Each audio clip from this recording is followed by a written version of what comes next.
নমস্কার বন্ধুরা, আরেকটি নতুন রেসিপি নিয়ে চলে আসলাম আজকে। এদিকে আমার কাছে আছে হচ্ছে কুমড়ো, আলু, ডাঁটা আর চিংড়ি মাছ। কুমড়ো আর আলুগুলোকে এইভাবে কেটে নিতে হবে আর ডাঁটাগুলোকে এইভাবে সাইজ করে কেটে নিতে হবে।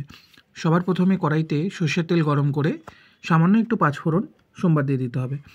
পাঁচফোড়নটা যখন একটু ভাজা ভাজা হয়ে যাবে, এখানে তারপরে আলুগুলো যেগুলো কেটে রাখা হয়েছিল সেগুলো এখানে দিয়ে দিতে হবে। আলু ভাজা হয়ে যাওয়ার পরে তারপরে যে কুমড়োগুলো ছিল কুমড়োগুলোকেও এখানে দিয়ে দিতে হবে। তার সঙ্গে সঙ্গেই তারপরে এখানে ডাঁটাগুলোকেও দিয়ে দিতে হবে। কুমড়ো, আলু আর ডাঁটা একসঙ্গে একটু ভাজা ভাজা করে নিতে হবে। তারপরে একের পর এক এখানে মশলা দিতে হবে। মশলার মধ্যে এখানে শুধু জিরের গুঁড়ো, লবণ আর হলুদ গুঁড়ো লাগবে। ব্যাস, এই তিনটে মশলাই এখানে লাগবে, আর কিছু এখানে মশলা দেওয়ার দরকার নেই। এই তিনটে মশলা দেওয়ার পরে সামান্য একটু নাড়িয়ে চাড়িয়ে দিয়ে এখানে চিংড়ি মাছটা দিয়ে দিতে হবে। হ্যাঁ বন্ধুরা, এখানে চিংড়ি মাছটা এই সময় দিতে হবে, আর কাঁচা চিংড়ি মাছ দিতে হবে।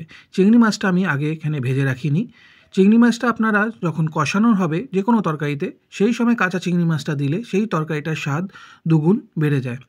ভেজে রাখলে চিংড়ি মাছ, সেই চিংড়ি মাছটা একটু ছাবড়া ছাবড়া লাগে খেতে, সেটা অতটা টেস্ট হয় না। তবে কাঁচা চিংড়ি মাছ কষানোর সময় দিয়ে দেখবেন একবার, সেই তরকারিটা দারুণ লাগে খেতে। চিংড়ি মাছটা এখানে দেওয়ার পরে কিছু কাঁচা লঙ্কাও এখানে আমি দিয়ে দিয়েছিলাম। তারপরে তরকারিটাকে একটু ভালো করে ভাজা ভাজা করে কষিয়ে তারপরে এখানে পরিমাণ মতন এখানে জল দিয়ে দিয়েছিলাম। জল দেওয়ার পরে তারপরে কড়াইটাকে ঢাকনা চাপা দিয়ে গ্যাসের সিমটাকে এখানে লো করে দিয়েছিলাম। বেশ কিছুক্ষণ পরে নাই নাই করে 15 থেকে 20 মিনিট পরে ঢাকনাটাকে আমি এখানে খুলে নিয়েছিলাম। খোলার পরে তরকারিটাকে একটু উল্টে পাল্টে চেক করে নিয়েছি। ততক্ষণে আমার তরকারি সিদ্ধ হয়ে গেছিলো। ভালো করে এটাকে নাড়িয়ে চাড়িয়ে দিয়ে এখানে নামানোর আগে সামান্য একটু চিনি দিয়ে দিয়েছিলাম।